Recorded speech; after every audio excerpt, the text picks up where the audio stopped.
I've decided to do another video, this time about something called a line spooler. I realised that the braid has got a memory, so there is a bit of a twist to it. But the other stuff, what's it called? Let me just find some. Here we go. The nylon stuff, what's it called? Who knows? Anyway, the other nylon stuff has got a definite twist to it. So what you ideally want to do, if you've got a choice, is as the curl comes off, that's the way you want to put it onto the reel, so that when it's on the reel, it follows that natural twist. So I think I made another video recently and said that it's better to use the braid on the reel rather than the nylon. So the nylon stuff. So while I was looking around at YouTube videos, I saw this thing called a line spooler. I don't know if you can. I'm just trying to show you the ins and outs of it. It's a little short, little stubby thing. And what happens is this end here, you actually put your reel in here, and I'll give you a little demonstration in 2 seconds. And the other end, which I'm just trying to make sure that you can see it, in between these 2 points here, you put the reel. Ooh, not that one, maybe this one. You put the reel, and the idea being that as it unspools, we'll call this the spool, as it unspools and you wind it onto the reel, then this thing here, if I just undo it a touch, spins. And the action of spinning means that the twist in the monofilament or the braid, whatever, follows exactly as the line that's being put on the reel. I don't know if I'm explaining this properly, or just making a mess of it. But if I just show you how the reel fits in, this is the reel end. There's a little nail thing here that you can see. This drops back, and I've got a reel here that I can just show you to put in without dropping everything on the floor, hopefully. So of course one end goes in there, as you would expect. If I can just let me just undo this a little bit more. It's quite a big reel, this one. So I think the story is, this is a spinning reel. Ooh. And of course same story applies to a multiplier or bait caster reel. So I think it's quite a big reel, this one. So I think you can see I've screwed it on as far as it'll go, and you can see that when I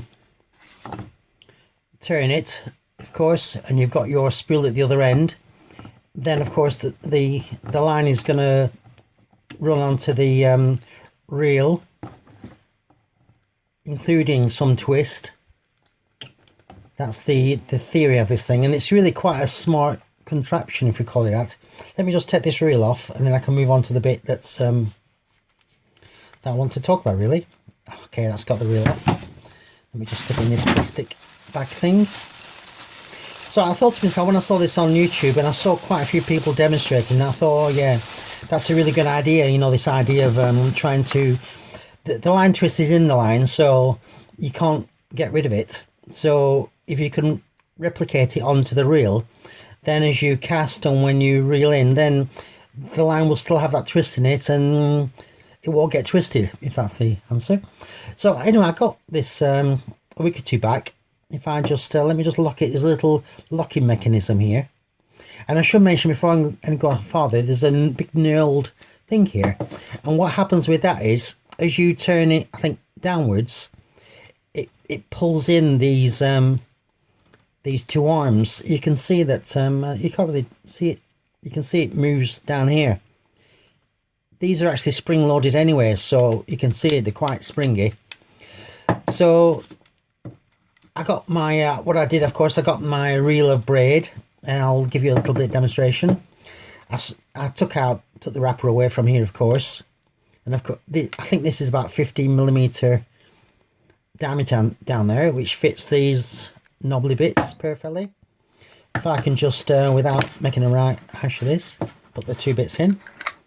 Oh yeah, there we are. We're in. Okay. And if I can just maybe, I can tighten it down. And then the idea, of course, is as you, okay, let me just undo this little nut at the top. As you, as the line comes off this spool, it replicates this twist, which you find obviously on the monofilaments rather than the braid. The braid still has some, but at least you are replicating it when you reel it on. So you're reeling it down this end, and this of course will naturally spin as these the line come off. But everyone else seemed to have no problem. But as soon as I started doing it, I found that this reel has got some friction here, and this friction was too much for the reel. I tried it with 2 small reels and they just wouldn't pull the line off, and all that happened is I ended up with a big tangle around the reel. So then I thought to myself, well, maybe it needs to reduce the friction. What I'll do first is I'll try a little bit of sandpaper on these 2 here, but that didn't seem to make any difference. Then I thought I'll try some Vaseline, which is like petroleum jelly, just to try and reduce the friction. So I put some either end, no difference. So then I thought to myself, well, what if I find something that sticks through the middle here that these 2 arms can rest on, and then the reel, the spool, not the reel, the spool as we call it, will spin freely. That would be one thingy. So I was going to trying to get hold of some plastic, but in the house I had some copper piping, which is 15mm diameter, and as you can see, it fits into that nicely. And the idea being that once it's on that 15mm, it'll obviously, it just spins freely, which is what I wanted. So first I cut a piece with a pipe cutter. Let me just get hold of the pipe cutter, 2 secs.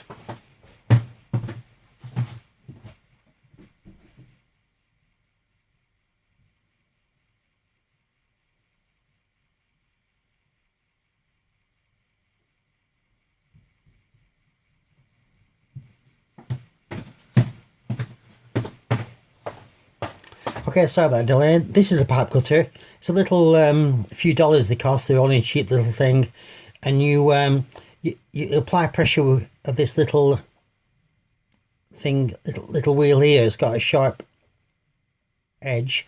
And then you just turn it around the pipe and it cuts the pipe.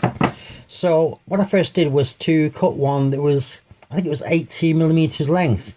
Then I stuck it in the reel, stuck it into the line spooler, and of course there was no problem. It spun perfectly, but there was obviously sideways movement. So I think, oh, I'll cut another one, maybe make it shorter. This one was 65. You can see it just sticks out a little bit either side.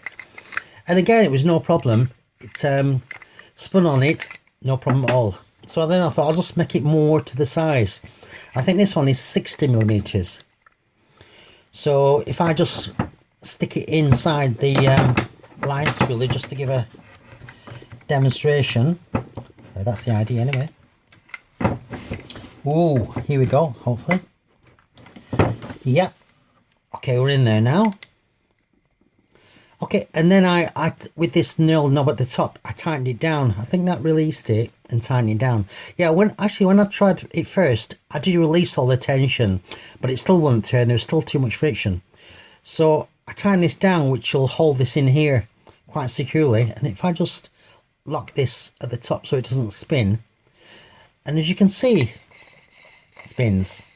And I did actually put a spinning reel in, and it did take the line off the spool, but unfortunately it didn't seem to spin very much. Maybe because the braid hasn't got too much of a memory, hasn't got too much of a twist, so it just pulled off the braid, and I was happy.